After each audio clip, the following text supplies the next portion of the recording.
Hi friends, welcome to புத்தம்புது சமையல். இன்றைக்கி நாம் ஒரு சிம்பிளான ஹெல்த்தியான டிஃபன் ரெசிபி செய்கிறது எப்படின்னு பார்க்கலாம். வெஜிடபிள்ஸை வச்சு நான் இதை செஞ்சுருக்கிறேன். அரிசி மாவு அப்புறம் கோதுமை மாவு சேர்த்துருக்கிறேன். இதை எப்படி செய்கிறதுன்னு பார்க்கலாம். அதுக்கு முன்னாடி என்னென்ன தேவையான பொருட்களுங்கிறத ஃபஸ்ட்டு பார்த்துடலாம் வாங்க. 2 கேரட், ஒரு கோஸு, அப்புறம் இஞ்சி, பச்சை மிளகாய், வெங்காயம், கருவேப்பிலை. இப்போ 2 கப்பு அரிசி மாவு எடுத்துருக்குறீங்க. அதோட ஒரு அரை கப் அளவு கோதுமை மாவு எடுத்துக்கலாம்.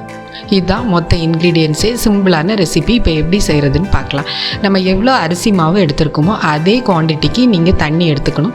இப்போ நம்ம 2 கப்பு எடுத்துருக்கிறதுனால நான் 2 கப்பு வாட்டரை இந்த மாதிரி ஒரு அகலமான பாத்திரத்தில் விட்டு சூடாக்குறேன். ஏன்னா இதில் தான் நம்ம மாவு கொட்டி கிளற போகிறோம். அதனால இந்த மாதிரி அகலமாக அடிக்கனமான பாத்திரமாக பார்த்துக்கோங்க. இப்போ 2 கப்பு தண்ணி நம்ம ஆட் பண்ணியாச்சு. இதோட மொத்த ரெசிபிக்கு தேவையான சால்ட்டை இதில் ஆட் பண்ணிக்கலாம். நான் கல் உப்பு ஆட் பண்ணியிருக்கிறேன். இது பாயில் ஆகிறதுக்கு முன்னாடி நம்ம மாவு விட்டு நல்லா பிசைகிறதுக்கு ஈஸியாக இருக்கிறதுக்காக நான் கொஞ்சமாக ஆயில் இதில் ஆட் பண்ண போகிறேன்.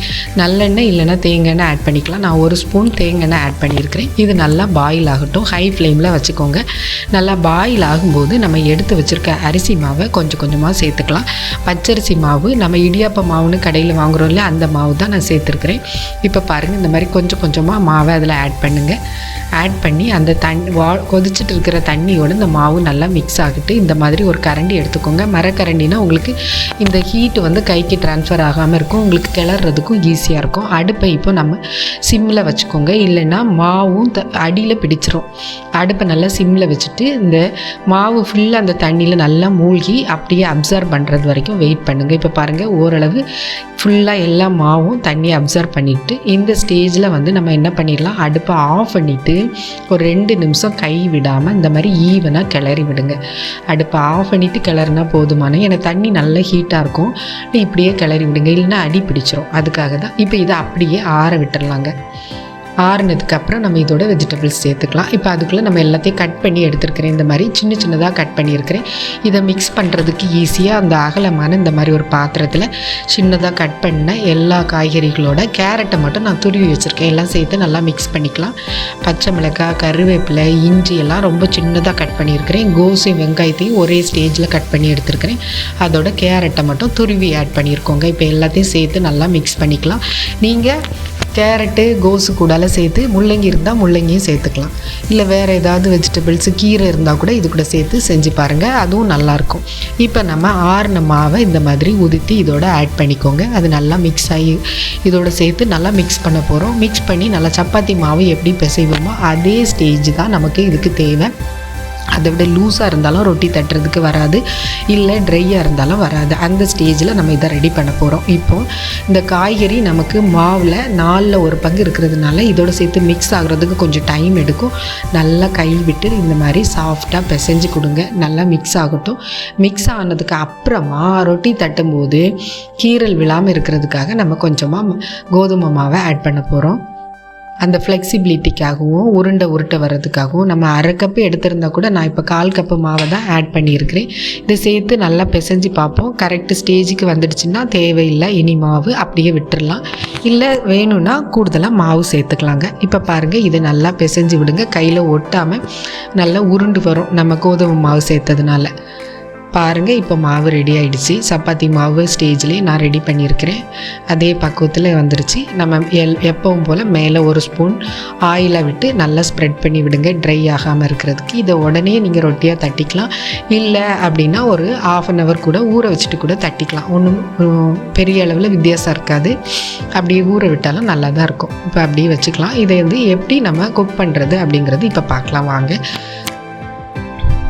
ஒரு சின்ன துண்டு வாழை இலை எடுத்துக்கோங்க. அதில் 1 ஸ்பூன் எண்ணெயை நல்லா ஸ்ப்ரெட் பண்ணிவிட்டு கையிலையும் 1 ஸ்பூன் எண்ணெய் விட்டுக்கோங்க. இப்போ எண்ணெயை நல்லா இந்த மாதிரி எல்லா இடமும் படுற மாதிரி விட்டுட்டு நம்ம பிசைஞ்சு வச்சுருக்கிற மாவில் ஒரு பெரிய பால் ஷேப் அளவு மாவு எடுத்துக்கோங்க. ஒரு ஆரஞ்சு பழம் சைஸில் இருக்கிற மாதிரி மாவு எடுத்துட்டு ஆல்ரெடி நம்ம நல்லா பிசைஞ்சு வச்சுருந்தா கூட கையால் திருப்பவும் ஒரு வாட்டி நல்லா அழுத்தி பிசைஞ்சுக்கோங்க. ஏன்னா நம்ம இலையில் தட்டும்போது இன்னும் கீறல் விடும். ஏன்னா நிறைய வெஜிடபிள்ஸ் சேர்த்துருக்கிறதுனால அது வெளியே வரும்.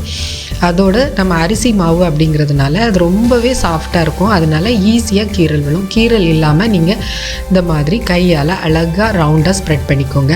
நார்மலாக செய்கிற இட்லி, தோசை, சப்பாத்தியிலேருந்து ஒரு வித்தியாசமான ரெசிபி. வெஜிடபிள்ஸு சாப்பிடாத பசங்களை சாப்பிட வைக்கிறதுக்காக நீங்கள் இந்த மாதிரி ட்ரை பண்ணலாம்.